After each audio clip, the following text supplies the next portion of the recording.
Hello दोस्तों, स्वागत है आपका मेरे यूट्यूब चैनल पीके टॉपिक्स पर। दोस्तों, जब हम बात करते हैं इंट्राडे की, तो हमें बहुत कम समय मिलता है अपने डिसीजन को लेने के लिए। ऐसे में हमारे डिसीजन अगर गलत हो जाएं तो हमें बहुत अच्छा खासा नुकसान हो जाता है। तो दोस्तों, हमें डिसीजन अपने सेंटीमेंट के आधार पर नहीं ना लेकर, बल्कि हमें डिसीजन मार्केट सेंटीमेंट के आधार पर लेना चाहिए। अब हमें कैसे पता चलेगा कि मार्केट का सेंटीमेंट क्या है? तो दोस्तों, हमें सबसे पहले प्राइस मूवमेंट को देखना चाहिए। अगर प्राइस मूवमेंट अपवर्ड डायरेक्शन में है तो यानी कि मार्केट बुलिश है, और अगर प्राइस मूवमेंट डाउनवर्ड डायरेक्शन में है तो मार्केट बेयरिश है। ऐसे कंडीशन में बुलिश मार्केट में हमें बाय का ऑर्डर और बेयरिश मार्केट में हमें शॉर्ट्स के ऑर्डर को प्लेस करना चाहिए। तो दोस्तों, अब हमें मान लेते हैं ये तय कर लिया कि आज का मार्केट बेयरिश है, तो हमें शॉर्ट्स के डिसीजन लेने हैं। तो शॉर्ट्स के डिसीजन लेने के लिए हमें शेयर को चुनना पड़ेगा कि कौन सा शेयर इस वक्त शॉर्ट डिसीजन के लिए अच्छा रहेगा, और उस शेयर में हमें कब एंट्री करनी चाहिए और कब एग्जिट कर लेना चाहिए। इस तरह के डिसीजन लेने के लिए हमें इंडिकेटर बहुत हेल्प करते हैं। अब क्वेश्चन है कि किस तरह के इंडिकेटर को हमें इस्तेमाल में लाना चाहिए। तो देखिए, आप यहाँ पर किसी एक इंडिकेटर पर डिपेंडेंट नहीं रह सकते। मैं यहाँ पर आपको 3 इंडिकेटर को रिकमेंड करता हूँ। पहला है RSI, दूसरा है मूविंग एवरेज, तीसरा है पाइवट पॉइंट। देखिए दोस्तों, RSI आपको बताता है कि आपका जो शेयर है वो ओवरबॉट जोन में है या ओवर सोल्ड जोन में है। अगर ये ओवर सोल्ड जोन में है तो आपको बाय ऑर्डर प्लेस करना चाहिए, और अगर ये ओवरबॉट जोन में है तो आपको इस पर शॉर्ट्स करना चाहिए। लेकिन दोस्तों, कई बार हमें RSI ये कंफर्म नहीं कर पाता कि ये ओवरबॉट जोन में है या फिर ये ओवर सोल्ड जोन में है। अगर RSI 80 और 20 के बीच में है, यानी कहीं 40 के आसपास है, तो आप तय ही नहीं कर पाएंगे कि आपको कौन सा डिसीजन लेना चाहिए। ऐसी कंडीशन में आपको मूविंग एवरेज एक अच्छा इंडिकेटर है जो ये आपको बताता है कि आपको किस तरह का डिसीजन लेना है। तो दोस्तों, मैं आपको चार्ट पे लेकर चलता हूँ जहाँ पर आपको पता चलेगा कि आपको कैसा डिसीजन लेना चाहिए।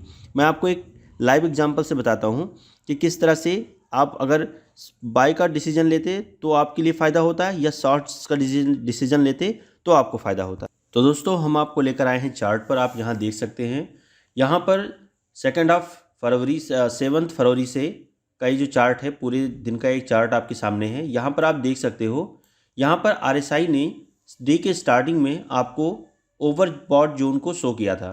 देखिए, यहाँ पर 80 के आसपास है। ये आप जो लाइन देख रहे हैं ये आपका ओवरबॉट जोन की लाइन है 80, और यहाँ जो आप नीचे देख रहे हैं ये 20 है, ये ओवर सोल्ड की लाइन है।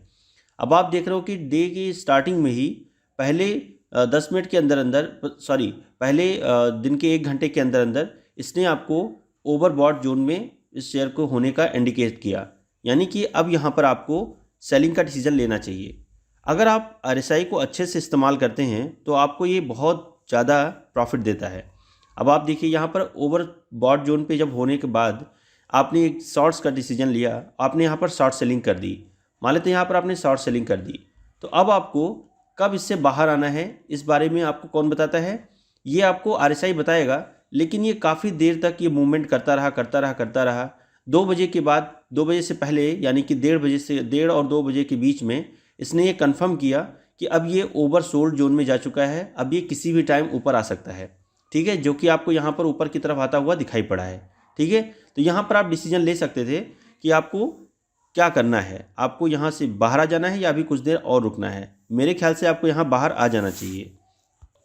अब हम बात करते हैं पाइवट पॉइंट की। दोस्तों, आप देखिए, यहाँ पर 4 फरवरी को मैं आपको दिखा रहा हूँ कि किस तरह की कंडीशन थी। 4 फरवरी को देखिए, मार्केट साइडवेज थी, कहीं भी ना ये तो ऊपर ढंग से जा रही थी और ना ही वो डाउनवर्ड डायरेक्शन में ही जा रही थी। ऐसे कंडीशन में अगर आपको फैसले लेने हों तो आप क्या करोगे? तो आपको पाइवट पॉइंट बहुत हेल्प करता है कि आपको क्या करना चाहिए। देखिए, पाइवट पॉइंट का ये ग्रीन आपको लाइन दिख रही है, ये एक सपोर्ट की लाइन है। आप देख रहे होंगे कि यहाँ पर RSI ने तो ओवर सोल्ड का आपको इंडिकेट कर दिया, आपने यहाँ पर बाय कर लिया, लेकिन बाय होते ही तुरंत ये डाउन चला गया। ऐसे कंडीशन में आपको पाइवट पॉइंट हेल्प करता है कि जब भी ये शेयर आपको पाइवट पॉइंट से ऊपर जाता हुआ नजर आए, तब आपको एक छोटी सी पोजीशन बनानी चाहिए बाय की, और जब भी ये आपको थोड़ा सा ऊपर जाए तो आपको प्रॉफिट बुक कर लेना चाहिए। उसके बाद जब भी ये वापस आता नजर आए तो समझ लीजिए कि अब ये डाउनवर्ड डायरेक्शन में है और ये कभी भी नीचे जा सकता है। ऐसी कंडीशन में पहली बात तो ये क्लियर कर लीजिए कि साइडवेज में आपको बहुत बड़ा प्रॉफिट आपका कभी नहीं आएगा, ना कभी आप बहुत बड़े लॉस में जाएंगे। आपको छोटे प्रॉफिट और छोटे लॉस ही झेलने पड़ सकते हैं। अच्छा प्रॉफिट आपको नहीं मिलेगा, ना ही बहुत बड़ा लॉस आपको झेलना पड़ेगा। तो इसलिए साइडवेज मार्केट में हमेशा छोटे प्रॉफिट के लिए ही जाएं, ठीक है। और जब भी मार्केट एकदम क्लियर कट डायरेक्शन में होती है, यानी डाउनवर्ड डायरेक्शन या अपवर्ड डायरेक्शन में, वहाँ पर आपको हाई प्रॉफिट हाई गेन का चांस बनता है।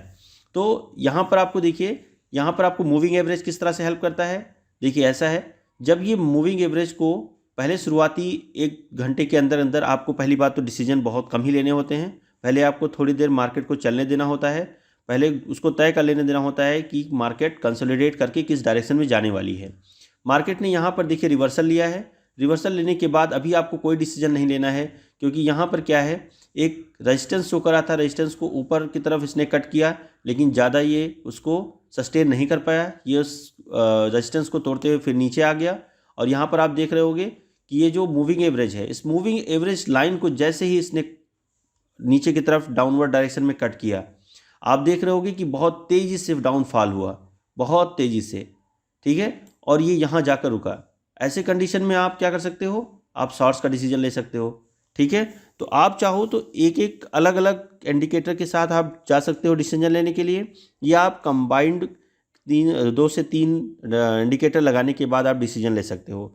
आपका एक सिंगल इंडिकेटर भी कई बार आपको अच्छा डिसीजन लेने के लिए हेल्प करता है, बशर्ते कि आप उसके एक्सट्रीम पर ही डिसीजन लें। जैसे कि RSI का जब ये ओवरसोल्ड डायरेक्शन में होता है, एकदम 20 के पास, तब आप डिसीजन लें। और जब ये ओवरबॉट में दिखाई पड़ता है तब आप डिसीजन लें, तभी आपको इसमें ज़्यादा प्रॉफिट आता हुआ नज़र आएगा। तो दोस्तों इस तरह से आपको हेल्प करता है ये 3 इंडिकेटर डे के पूरे दिन के समय में आपको इंट्राडे में प्रॉफिट को बुक करने में। आशा करता हूँ ये वीडियो आपको पसंद आया होगा। अगर ये वीडियो आपको पसंद आई है तो लाइक कीजिए, चैनल को सब्सक्राइब कीजिए और बेल आइकन को प्रेस कीजिए, जिससे आपको आने वाली वीडियो की नोटिफिकेशन मिल सके। धन्यवाद।